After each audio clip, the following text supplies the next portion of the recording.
سے کبھی بھی راضی ہونے والی نہیں ہے۔ آیت نمبر 121، الذین آتیناہم الکتاب یتلونہ حق تلاوتہ اولئک یؤمنون بہ ومن یکفر بہ فاولئک هم الخاسرون۔ اللہ تعالیٰ فرماتا ہے الذین، جو لوگ، آتیناہم، ان کو ہم نے عطا کیا، الکتاب، کتاب، یتلونہ حق تلاوت، وہ تلاوت کرتے ہیں اسے، یتلونہ، تلاوت کرتے ہیں اسے، حق تلاوت، جس طرح سے تلاوت کرنا چاہیے۔ تلاوہ کسو کہتے ہیں؟ تلاوہ کا ایک معنی آتا ہے کیا کہتے ہیں، پیچھے پیچھے چلنا، پیچھے پیچھے چلنا، یعنی ایگزیکٹلی جو چیز ہے جس کو آپ ٹارگٹ کر رہے ہیں بس اسی کے پیچھے پیچھے پیچھے چلنے کو تلاوہ، یعنی تلو الواحد تلو الآخر بھی کہتے ہیں، ایک اس کے پیچھے ایک، بالکل لگ کر، جی، الواحد بعد الآخر ایسا ہو سکتا ہے، یہ ایک ہے، یہ ایک ایسا جا رہا ہے، یہ دوسرا اس کے گیپ کے ساتھ ہے، تو اس کو بعد بھی کہہ سکتے ہیں، لیکن اگر ایسا ہو واحد تلو الآخر، ایک کے بعد ایک لگ کر، گیپ کے بغیر، تو اس کو بھی کہتے ہیں۔ تو تلاوت کو، قرآن کریم پڑھنے کو تلاوت کیوں کہتے ہیں؟ کہ زبان جو الفاظ ادا کر رہا ہے، دل ساتھ ساتھ چلنا، اس کو کہتے ہیں تلاوت۔ حضرت قبلہ رحمۃ اللہ علیہ لکھتے ہیں زبان کے پیچھے پیچھے دل کا رہنا، اس کو تلاوت کہتے ہیں، تلاوت۔ جی، اگر کوئی آدمی پڑھ رہا ہے اور اس کا دھیان کہیں اور پر ہے تو وہ تلاوت نہیں کہلائے گی۔ تلاوت کے لیے شرط ہے کہ جو آپ کے زبان سے الفاظ ادا ہو رہے ہیں، آپ کا دل و دماغ بھی اس کے ساتھ لگا ہوا رہنا چاہیے۔ الذین آتیناہم الکتاب یتلونہ حق تلاوتہ، جن کو ہم نے کتاب عطا کیا ہے وہ اس کو تلاوت کرتے ہیں، جو قرآن والے ہیں، جو تورات والے ہیں یا انجیل والے ہیں، قرآن والے، جن کو ہم نے قرآن عطا کیا ہے وہ اس کو تلاوت کرتے ہیں جیسا تلاوت کرنا چاہیے، جیسا تلاوت کرنا چاہیے۔ اولئک یؤمنون بہ، وہ لوگ، یہ کتاب اللہ کا کلام ہے اور اس کو پڑھنے سے کامیابی ہے۔ آپ تصور کریں کتنے نئے کورسز کر دیتے ہیں، ہم انجینئرنگ پڑھ لیے، ہم ڈاکٹری پڑھ لیے، ہم فلاں پڑھ لیے، ہم فلاں پڑھ لیے، لائف میں سکسس چاہیے، لائف میں کامیابی چاہیے، مگر قرآن کا بھی نہیں پڑھتے۔ پھر کہتے ہیں کہ نہیں، قرآن اللہ کا کلام ہے، اس پر ایمان لانا چاہیے، اس پہ عمل کرنا چاہیے، کامیابی اسی میں ہے۔ بھائی زبان سے آپ بول رہے ہیں، آپ مانے نہیں یہ بات۔ جو انسان یہ بات مان لے کہ کامیابی میرے قرآن میں رکھی ہے تو وہ قرآن ضرور پڑھتا۔ میں یہ نہیں کہہ رہا ہوں کہ دوسرے مضامین نہ پڑھے، ہر مضمون پڑھے، آپ سائنس پڑھے، میتھس پڑھے، فزکس پڑھے، کیمسٹری پڑھے، جو آپ کی فیلڈ میں کام آتا ہے وہ آپ پڑھیے ضرور۔ لیکن کوئی انسان کو اگر یہ اس بات کا یقین ہے کہ کلام اللہ قرآن ہے اور اس کے پڑھنے میں ہماری کامیابی ہے، سکسس ہے دنیا اور آخرت کی، اگر یقین ہے تو وہ کتاب ضرور پڑھتے، مگر یقین نہیں ہے، زبانی طور پر بولتے ہیں، یقین نہیں ہے کہ قرآن میں کامیابی ہے، اسی وجہ سے قرآن پڑھتے نہیں ہیں، اٹھا اٹھا کے رکھتے ہیں۔ قرآن اگر کامیابی کی کتاب مانتا ہے، اولئک یؤمنون بہ، وہی لوگ اس کو صحیح ڈھنگ سے پڑھتے ہیں، وہی لوگ اس کو اسٹڈی کرتے ہیں، وہی لوگ اس پر عمل کرنے کی کوشش کرتے ہیں، اولئک یؤمنون بہ، جو لوگ اس پر ایمان رکھتے ہیں۔ جو ایمان رکھتا ہے وہ پڑھتا ہے، سمجھنے کی کوشش کرتا ہے، اس پر عمل کرنے کی کوشش کرتا ہے۔ اب جن کے اندر ایمان کمزور ہوتا ہے، ایمان نہیں ہوتا ہے، وہ باتیں کرتے ہیں، بس باتیں کرتے بولتے ہاں قرآن ہے، ہاں بڑی کامیابی کی کتاب ہے، مگر ہمارے کہاں جو ہے صلاحیت کہ ہم اس کو پڑھ سکیں۔ اچھا، آپ کو ضرورت پڑتی ہے تو آپ ہندی سیکھ لیتے ہیں، تیلگو سیکھ لیتے ہیں، ملیالی زبان سیکھ لیتے ہیں، انگلش زبان، جی خاندان میں پورے ہندوستان میں کوئی انگریز تو ہے نہیں، لیکن انگریزی زبان سیکھ لیتے ہیں کیونکہ وہ سکسس کی لینگویج ہے صاحب، کمانا ہے، زندگی گزارنا ہے، لائف میں کامیاب ہونا ہے تو انگلش لازمی ہے۔ اچھا، کامیاب ہونے کے لیے انگلش لازمی ہے، اس لیے انگلش سیکھ لیتے ہیں، اور کامیاب ہونے کے لیے اگر قرآن ضروری ہے تو عربی نہیں سیکھ سکتے؟ نہیں، کہاں ہو سکتا عربی؟ انا للہ و انا الیہ راجعون۔ یہ اس بات کی دلیل ہے کہ ہمارا ایمان کمزور ہے۔ قرآن کو ہم کامیابی کی کتاب سچے من سے مانے نہیں، اگر مانے ہوتے تو اس کو پڑھنے اور سمجھنے کی بھرپور کوشش کرتے۔ وَمَن يَكْفُرْ بِهِ فَأُولَٰئِكَ هُمُ الْخَاسِرُونَ۔ اب رہا جو لوگ وَمَن يَكْفُرْ بِهِ، اور جو اس کا انکار کر دے، یعنی اس قرآن کریم کا اور اللہ کے کلام کا کو ہدایت ماننے سے وہ انکار کر دے، اس سے کفر کرے، انکار کر دے، فَأُولَٰئِكَ هُمُ الْخَاسِرُونَ، پس یہی لوگ ہے، بس یہی لوگ ہے، فَأُولَٰئِكَ ہم آ رہا نا، تو یہ تاکید آ گئی، بس یہی لوگ ہیں جو خسارے میں ہیں، جو گھاٹے کا سودا کرنے والے، خسارے میں پڑنے والے، نقصان اٹھانے والے۔ جو لوگ قرآن کو، اللہ کے کلام کو، جو لوگ نہیں مانے، جو حضور صلی اللہ علیہ وآلہ وسلم کے اتباع میں پیچھے رہ گئے، یقیناً وہی لوگ خسارے میں ہیں، اور جو لوگ ایمان والے ہیں وہ کامیابی کی راہ اپناتے، اور کامیابی کی راہ قل ان ہدی اللہ هو الہدا، ہدایت تو اللہ کی طرف سے، گائیڈنس جس کو کہتے ہیں، صحیح راستہ دکھانا، کیا کہتے ہیں، وے آف سکسس جو ہے وہ اللہ، کامیابی کا راستہ وہ اللہ تعالیٰ سے ہی، اللہ کے رسول سے اور اللہ کے کلام سے ہی وہ حاصل ہو سکتا ہے۔ تبارک و تعالی ہمارے ایمان کو قوت عطا فرمائے، اللہ تبارک و تعالی ہم کو قرآن کریم پڑھنے اور سمجھنے کی توفیق عطا فرمائے۔ محترم خواتین و حضرات، السلام علیکم ورحمۃ اللہ۔ اللہ تبارک و تعالی کے فضل و کرم سے ہم سورۃ البقرہ کا مطالعہ کر رہے ہیں، اور سورۃ البقرہ میں ہم ایمان والوں اور کفار کے بیان پڑھنے کے بعد اب اللہ تبارک و تعالی نے جو منافقین سے متعلق بیان فرمایا ہے اس کو ہم پڑھ رہے ہیں، اور اس میں اللہ تبارک و تعالی ان کے اوصاف بتایا۔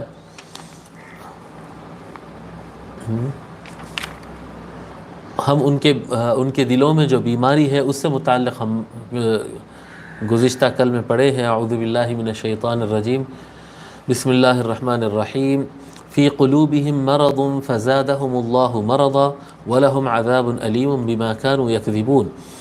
ان کے دلوں میں مرض ہے، بیماری ہے، فزادہم اللہ مرضا، پس اللہ تبارک و تعالی ان کے مرض میں اضافہ فرمایا، ولہم عذاب علیم، اور ان کے لیے ایک دردناک عذاب ہے، بما کانوا یکذبون، بوجہ اس کے کہ وہ جو کچھ جھوٹ کہتے تھے۔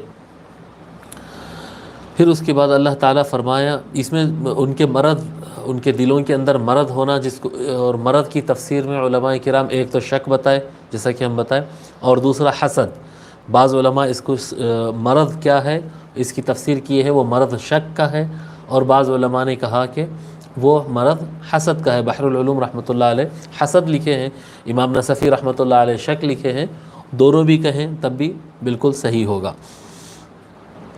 اس کے بعد اللہ تعالیٰ فرمایا، وَإِذَا قِيلَ لَهُمْ لَا تُفْسِدُوا فِي الْأَرْضِ قَالُوا إِنَّمَا نَحْنُ مُصْلِحُونَ، اور جب ان سے کہا جائے گا زمین میں فساد نہ کرو، زمین میں فساد مت کرو، قَالُوا إِنَّمَا نَحْنُ مُصْلِحُونَ، تو وہ کہیں گے، وہ کہتے ہیں کہ بے شک ہم تو صرف اور صرف اصلاح کرنے والے ہیں، انما نحن مصلحون، ہم تو صرف اصلاح کرنے والے ہیں۔ الا انہم، اس آیت میں ہم تفسیر کرتے کرتے ہمارا وقت ہو گیا تھا۔ الا انہم ہم المفسدون، الا انہم، یہ آیت نمبر 12 ہے غالباً، جی ہاں۔ الا، آگاہ ہو جاؤ، الا، الا جو ہے الف لام الف، یہ آگاہی کے لیے، آگاہ ہو جاؤ، الرٹ ہو جاؤ، جی غور سے سنو۔ الا انہم، بے شک یہی لوگ، الا ان بے شک ہوتا ہم وہ، الا انہم ہم المفسدون، ہم بتائے تھے ہم کے بعد پھر ہم جب آ رہا ہے تو یہ تاکید ہو جا رہا، تاکید ہو جا رہا ہے، آگاہ ہو جاؤ بے شک یہی لوگ مفسد ہیں، الا انہم ہم المفسدون، آگاہ ہو جاؤ یہی لوگ فسادی ہے، فساد کرنے والے ہیں۔ مفسد سنگولر ہے، واحد ہے، اس کا پلورل اور جمع جو ہے مفسدون ہے، الا انہم ہم المفسدون ولکن لا یشعرون، لیکن ان کو اس بات کا سینس اور شعور نہیں ہے، سینس اور شعور نہیں ہے۔ یہ منافق کیا کرتے ہیں؟ حضرت بحر العلوم رحمۃ اللہ علیہ لکھتے ہیں، یہ منافق کیا کرتے ہیں؟ بظاہر مسلمان اور بباطن کٹر کافروں سے ملے ہوئے ہیں۔ جی ظاہر میں یہ لوگ مسلمان ہیں، مسلمانوں کے ساتھ اٹھتے بیٹھتے رہتے ہیں، لیکن باطن میں یہ لوگ کفار سے ملے ہوئے ہوتے ہیں۔ تو جب آدمی اس موقف میں رہتا ہے کہ وہ ظاہر میں کسی کے ساتھ ہو اور باطن میں کسی کے ساتھ ہو، تو وہ کبھی بھی سکون میں نہیں رہ سکتا۔ تو حضرت قبلہ لکھتے ہیں مسلمانوں سے بھی ڈرتے ہیں اور کافروں سے بھی، کفار سے بھی ڈرتے ہیں کیونکہ مسلمانوں کے درمیان رہ رہے، اور مسلمانوں سے بھی ڈرتے ہیں کیونکہ کفار کے ساتھ ساز باز کرتے ہیں۔ ایسے لوگ آج بھی موجود ہیں، ہر زمانے میں ایسے افراد موجود ہوتے ہیں۔ ہمارے اپنے وطن، ہمارے درمیان بھی ہم ایسے لوگ دیکھتے ہیں جن کی دوستیاں جو ہے، جن کی وفاداریاں غیر مسلم حضرات سے رہتے ہیں، مسلمانوں کے درمیان رہتے ہیں لیکن ان کی وفاداریاں پوری اس طرف رہتی ہے، ان کی چاپلوسی کرنا، ان کی تائید میں بات کرنا، ان کی بھلائی بیان کرنا، ان کی یعنی دیگر اقوام کی ہمیشہ انہی کی تعریف کرنا، انہی کی اچھائی بیان کرنا، بس اسی طرح سے رہتا ہے. اور مسلمانوں کو ہمیشہ کم ہے مسلمان، لیکن ہمیشہ مسلمانوں کو کمتر سمجھنا، مسلمانوں کو پیچھے کرنا، جی یہ ان کا کام ہوتا ہے.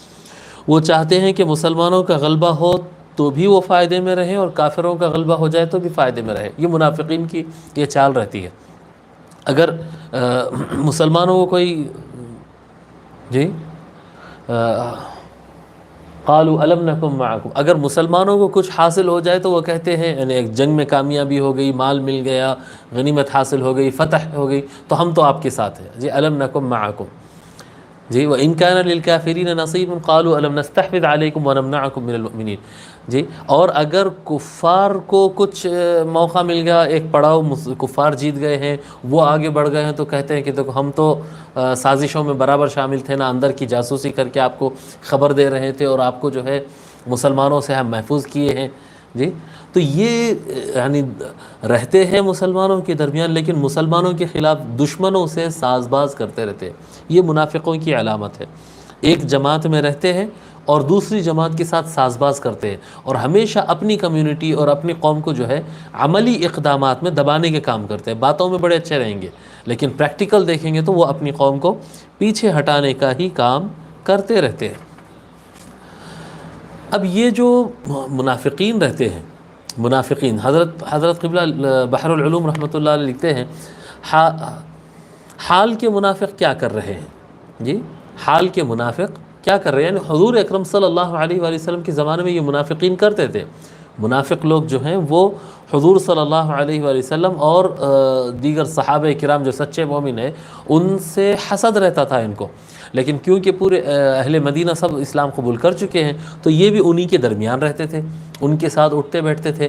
لیکن باہر سے جو قریش جو دشمنی کرتے تھے، یا دیگر قبائل جی احزاب کے جو ہر طرف کے لوگ جو دشمنیاں کرتے تھے، یہ ان کے ساتھ برابر ساز باز کرتے تھے، برابر ساز باز کرتے تھے. اور نہ صرف مسلمان، کبھی مہاجرین کا مذاق اڑا دینا، کبھی انصار کی جو ہے غربت کا مذاق اڑا دینا، کبھی آقا صلی اللہ علیہ وآلہ وسلم کی شان میں بے ادبی کر دینا. پھر کلمہ گو بھی ہے اور نماز بھی پڑھتے ہیں اور سب کچھ. جیسا کہ عبداللہ ابن ابی وغیرہ کے اگر منافقین کے آپ واقعات پڑھیں گے تو آپ کو بالکل صاف سمجھ میں آ جائے گا کہ یہ باہر والوں کو کتنا چاہتے تھے دل سے، لیکن رہتے تھے اندر والوں کے ساتھ.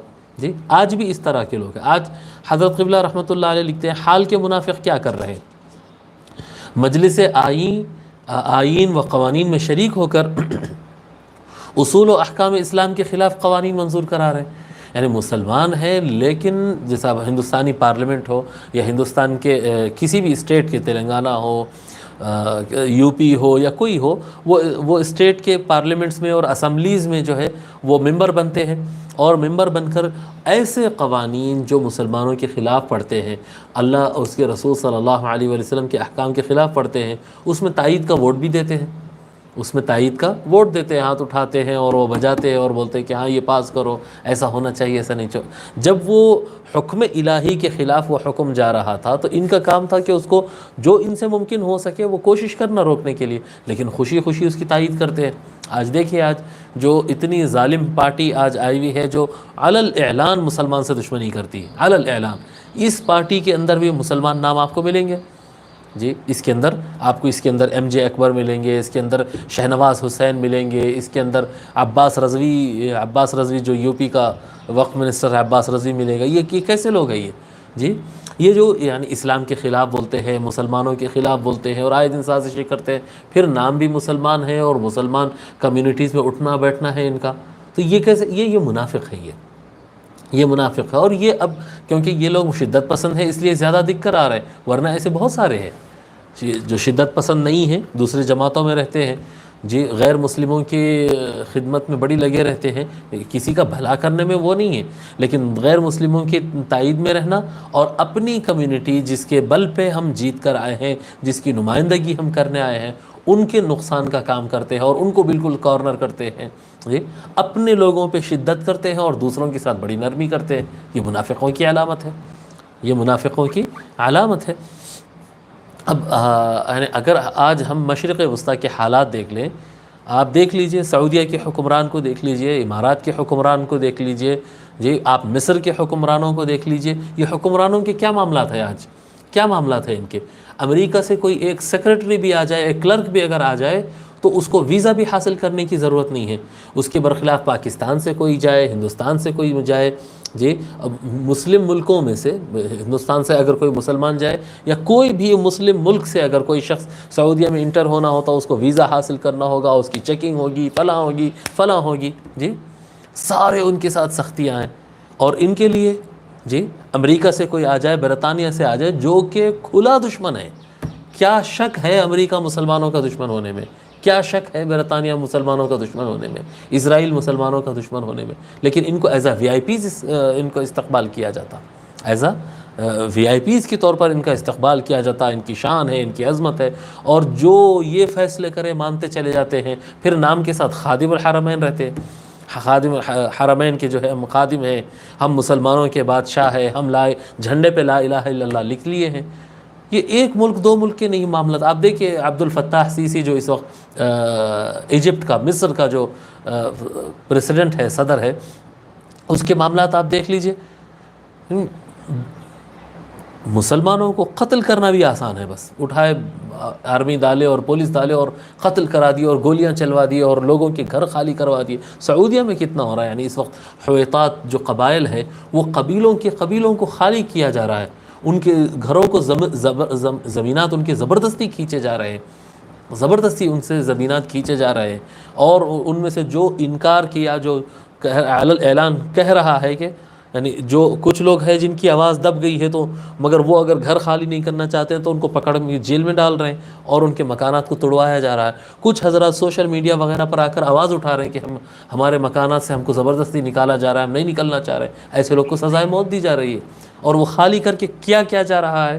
نیوم تیار کیا جا رہا ہے. ایک ایسی انٹرنیشنل سٹی جس کے اندر باضابطہ محمد بن سلمان کا اعلان ہے، جس کے اندر کیا کہتے ہیں امریکی بھی آ سکتا ہے، برطانوی بھی آ سکتا ہے، یہودی بھی آ سکتا ہے، یعنی اسرائیلی کو بھی اس کے اندر انٹری رہیں گی. اس میں کوئی مذہب کا کوئی ریسٹرکشن نہیں رہے گا، ہر مذہب والا آ سکتا ہے، ہر ٹائپ کا بزنس ہو سکتا ہے، یعنی اس کے اندر شراب رہیں گی، اس میں ناچ گانا رہیں گا، اس میں جو انٹرنیشنل بزنس ہب بنے گا. اور اسرائیلی اور مسلمان اور یہودی اور ہندو اور جین، ان کو بسانے کے لیے اور اس طرح سے کرنے کے لیے قتل بھی کر رہے ہیں، سزائے موت. یعنی مشرق وسطیٰ کی پولیٹکس پہ میری کافی نظر ہے، تو یہ اس طرح سے جو ہے یہ کر رہے ہیں. تو یہ کون لوگ ہیں؟ یہ کیا کر رہے ہیں کہ ایک مسلمان کو سزائے موت دے رہے ہیں؟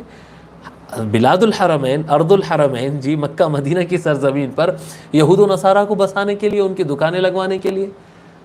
تو یہ ایسے افراد یہ ہر زمانے میں ہوتے ہیں، یہ ہر زمانے میں. اور یہ صرف یہ سیاسی طبقے میں ہوتے ہیں، اس طرح سے نہیں. جیسے کہ ابھی میں ہندوستانی کچھ سیاستدانوں کی مثال دیا یا عربستان کی سیاست، یہ صرف سیاست میں نہیں ہوتا ہے، بلکہ یہ عقیدے کے نام پر بھی ہوتا ہے. یہ عقیدے کے نام پر ہوتا ہے. توحید کے نام پر جو نجدی موومنٹ چلا ہے، توحید، وہ کرتے کیا ہے؟ وہ کرتے کیا ہے؟ وہ اسلام کا نام لے کر رسول اللہ صلی اللہ علیہ وآلہ وسلم سے تعلق کو کمزور کر دیتے. حضور صلی اللہ علیہ وآلہ وسلم کو اپنے جیسا بشر سمجھو، اور حضور صلی اللہ علیہ وآلہ وسلم کو علم غیب نہیں تھا، حضور صلی اللہ علیہ وسلم یہ نہیں کر سکتے تھے، حضور کو وہ نہیں معلوم تھا. حضور وہ کون سے اسلام کی تبلیغ ہو رہی؟ اپنے نبی اکرم صلی اللہ علیہ وآلہ وسلم، جس رسول کو بھیجنے والا اللہ جو مالک ہے، خالق ہے، اللہ اپنے محبوب کی بار بار شان بیان کر رہا ہے. اور ہم جو رسول اللہ کے محتاج ہیں، اللہ تو محتاج نہیں ہے نا، اللہ تو محتاج نہیں ہے، مگر اللہ پیدا کر کے اپنے محبوب کے خوب شان بیان کیا. قرآن میں سو آیتیں پڑھی ہوئی ہیں کہ اللہ اپنے محبوب کے شان بیان کر رہا ہے اور لوگ کو تاکید کر رہا ہے کہ شان اور تعظیم اور توقیر اور احترام سے پیش آنا ہے. لیکن یہ جو ہے توحید کے نام پر، اللہ کی عبادت کے نام پر اپنے نبی سے لوگ کو منقطع کر دیتے ہیں، جس کا ڈائریکٹ فائدہ پھر دشمنان اسلام کو ہوتا ہے. آپ دیکھ لیجئے جہاں جہاں وہابی موومنٹ، جہاں جہاں نجدی موومنٹ قوت کے ساتھ چلا ہے، آج وہاں پر قوت کے ساتھ امریکہ اور برطانیہ اور اسرائیل کا کنٹرول ہے. جو عرب ممالک ہے، جو آپ دیکھتے چلے جائیے جن علاقوں میں وہابی موومنٹ قوت سے کام کر رہا ہے، باضابطہ آج وہاں پر امریکی اور برطانوی طاقت. تو یہ کیا ہے؟ یہ خدمت ہے. دیکھیں آپ یہ وہابی موومنٹ والے آپ نہیں دیکھیں گے کہ یہ جو ہے غیر مسلموں کے ساتھ شدت کرتے ہیں، باتیں کرتے ہیں غیر مسلموں کے خلاف، لیکن ان کی ساری شدتیں مسلمانوں کے اوپر ہوتی ہیں. یہ ساری شدتیں ان کی مسلمانوں کے اوپر ہوتی ہے، اور اللہ تعالیٰ ان کو ہدایت دے. تو توحید کے نام پر بھی یہ منافقت ہوتی ہے. سائنس کے سیاست کے نام پر، پولیٹکس کے نام پر جو ہے یہ منافقت ہوتی ہے۔ اسی طرح سے قابل غور بات ہے، تصوف کے نام پر بھی یہ منافقت ہوتی ہے۔ تصوف بڑی اچھی چیز ہے، تصوف للہیت اور اللہ کی راہ میں چلنا اور سلوک، اپنے اخلاق کو مہذب کرنا ہے، قلب کو اللہ تعالیٰ کے ساتھ معلق کر دینا ہے، قلب کو اللہ سے جوڑنا ہے، اور کیا کہتے ہیں اپنے اخلاق، اپنے رویہ، اپنے سروسز، اپنی خدمتیں انسانوں کے لیے کرنا ہوتا ہے۔ جی یہ تصوف جو ہے خلق کے ساتھ عاطفت، نرمی اور رحمت کا معاملہ، اور اللہ کے ساتھ کیا کہتے ہیں عبادت اور ذکر اور شغل کا معاملہ، اتنی زبردست چیز ہے یہ تصوف۔ لیکن اس تصوف کو لے کر بھی لوگ ایسی منافقت کرتے ہیں کہ تصوف کو، یعنی تصوف میں کیونکہ نرمی ہے، مسلمان کو بھی استقبال کرتے ہیں، گمراہ مسلمان کو بھی شدت نہیں کرتے ہیں، ہندو بھی آ جائے تو ویلکم، کافر کوئی مذہب والا آ جائے وہ مذہب وغیرہ نہیں دیکھتے۔ حضرت باقی باللہ رحمۃ اللہ علیہ ہے، حضرت نظام الدین اولیاء ہے، سرکار خواجہ معین الدین چشتی رحمۃ اللہ علیہ، یہ اولیاء کرام کے پاس آپ دیکھیں گے کہ ہر کوئی آتا ہے، ان کی تاریخ آپ پڑھیں، وہ ہر ایک کا استقبال کرتے اور کسی کو کے ساتھ بھید بھاؤ نہیں کرتے، سب کو کھانا کھلاتے، سب کو قریب کرتے۔ انہی کی وجہ سے تو اسلام پھیلا۔ آج یعنی میں خود اس بات کا چشمدید گواہ ہوں، میں ہندوستان کے اندر کثرت سے سفر کرتا ہوں، لوگ سے ملاقاتیں کرتا ہوں، تصوف کے نام پر ایک عجیب نیا ایک مذہب نکالا جا رہا ہے، تصوف کے نام پہ ایک نیا مذہب تیار ہو رہا ہے، اور کیا کہتے ہیں صوفیاء کرام میں مسلمان بھی ہے اور صوفیاء کرام میں مشرکین بھی ہے۔ ہندو صوفی صاحب، ہندو صوفیزم یہ ہمارے یہاں بنگلور میں بھی ہے، جہاں میں بنگلور میں ابھی تو حیدرآباد میں ہوں، لیکن جب میں بنگلور میں ہوتا ہوں تو بنگلور میں بھی ہے یہ یو پی میں کثرت سے ملتا ہے یہ، اور مختلف علاقوں میں گجرات وغیرہ میں ملتا ہے یہ۔ تصوف کے نام پر یہ لوگ غیر اللہ کی عبادت کرنے والے افراد کو بھی ساتھ میں لے لیے کلم کلا۔ جی صوفی سنت یہ ایک لائن میں لا لی ہے کہ بھئی وہ رشی وغیرہ ہوتے ہیں، یہ سب، اور ان کے رشی وغیرہ حضرات بھی بیٹھ کر تصوف کی بات کر رہے ہیں اور یہ بھی بات کر رہے ہیں، اور یہ آج کا پرابلم نہیں ہے۔ یہ مجھے اچھی طرح سے یاد ہے، میں بیدر جا رہا تھا، حیدرآباد سے بیدر جا رہا تھا، تو وہ بیدر کے راستے میں مجھے ایک مقام ایسا ملا کہ جہاں پر ایک ہی بڑی باؤنڈری ہے، اس کے اوپر اللہ اوم لکھتے نا ہندو بھائیوں کا جو مارک ہوتا ہے، تو وہ اللہ اوم لکھا ہوا، ایسا ہاتھ میں ایک اللہ لکھا ہوا فوٹو ہے، پھر دوسرا ہاتھ ہے اس میں اوم لکھا ہوا فوٹو لکھی ہوئی، اور وہاں پر مسلم بھی موجود ہے اور وہاں پر ہندو بھی موجود ہے، اور وہاں کے جو بزرگ بیٹھے ہیں وہ اللہ بھی کہہ رہے ہیں اور اوم بھی کہہ رہے ہیں۔ یہ اس چیز کے میں چشمدید گواہ ہوں، میں خود دیکھا ہوں یہ، اور اس کو نام دے رہے ہیں تصوف کا، انا للہ و انا الیہ راجعون۔ یہ اسلام کے ساتھ مذاق نہیں ہے، یہ اسلام کے عقائد کو دہلا دینے والی چیز نہیں ہے یہ مسلمانوں کا عقیدہ برباد کرنے والا راستہ نہیں ہے یہ، تو یہ راستہ یہ اپنا ہے، لیکن نام اس کا تصوف رکھے، نام اس کا تصوف ہے۔ اور اس طرح کے اسلام سے، یہ جو اسلام پیش کر رہے ہیں، اس اسلام سے ہندو بھی بڑے خوش ہیں، ایسے اسلام سے RSS کو کوئی پرابلم نہیں ہے کہ یہ جو منافقت کا اسلام ہے، ان کا اسلام منافقین کا، رسول اللہ کا اسلام نہیں ہے، یہ اللہ کا بھیجا ہوا اسلام نہیں ہے، یہ ایک نیا اسلام کریٹ کر لیا یہ لوگ تصوف کے نام پر۔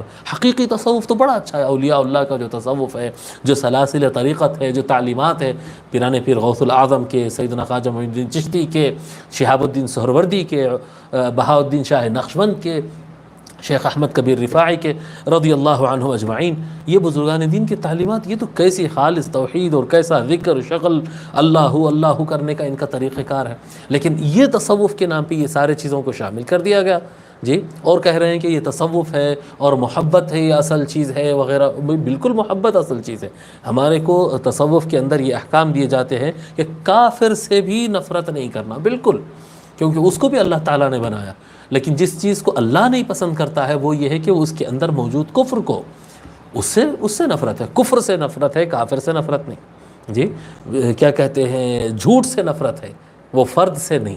تو ہم تمنا کرتے ہیں کہ جھوٹے کے اندر سے جھوٹ چلا جائے، کافر کے اندر سے کفر چلا جائے، لیکن اگر مشرک کو شرک کے ساتھ قبول کر لیا جائے اور اس کو بھی نام تصوف کا دے دیا جائے تو یہ مسلمانوں کے خلاف ایک سازش ہے، یہ اسلام کے خلاف ایک سازش ہے۔ تو اس طرح سے منافقین جو ہے، منافقین وہ اپنے آپ کو بلند مقام پہ پہنچانے اور بڑی پوزیشن پہ رہنے کے لیے یہ ہمیشہ جو ہے اپنی قوم کا نقصان کر دیتے ہیں۔ جی یہ صوفی ازم کے نام پہ جو رشیوں کو اور سنتوں کو ساتھ میں لے رہے ہیں اور یہی اسی کو تصوف کا نام دے رہے ہیں، یہ لوگ کیوں کر رہے ہیں؟ کیونکہ اس تصوف سے اور اس اسلام سے RSS خوش ہے اور وقتی حکومت خوش ہے۔ تو یہ کفار کو اور مشرکین کو خوش کرنے کے لیے اپنے اسلام کو ڈیمیج کرتے ہیں۔ اسی طرح سے پولیٹیشین ہوتے ہیں، وہ لوگ اپنی کمیونٹی کو ڈیمیج کرتے ہیں تاکہ ان کی پولیٹیکل ساکھ برقرار رہے اور غیر مسلموں میں ان کی اپنی پوزیشن بنی رہے۔ یہ نفاق میں ہوتا کیا کہ جس جماعت میں آپ رہتے ہیں ان کے ساتھ وفاداری کا اعلان کرے، وفادار نہ رہے، بتائیں ان کو کہ میں تمہارے لیے ہوں، لیکن اصل ساز باز کسی اور کے ساتھ ہو رہا۔ یہ منافقین کی بڑی کارروائی ہوتی ہے، بڑی کارروائی یہ اس طرح سے۔ اللہ تبارک و تعالی منافقین کی شر سے ہماری امت کو محفوظ فرمائے۔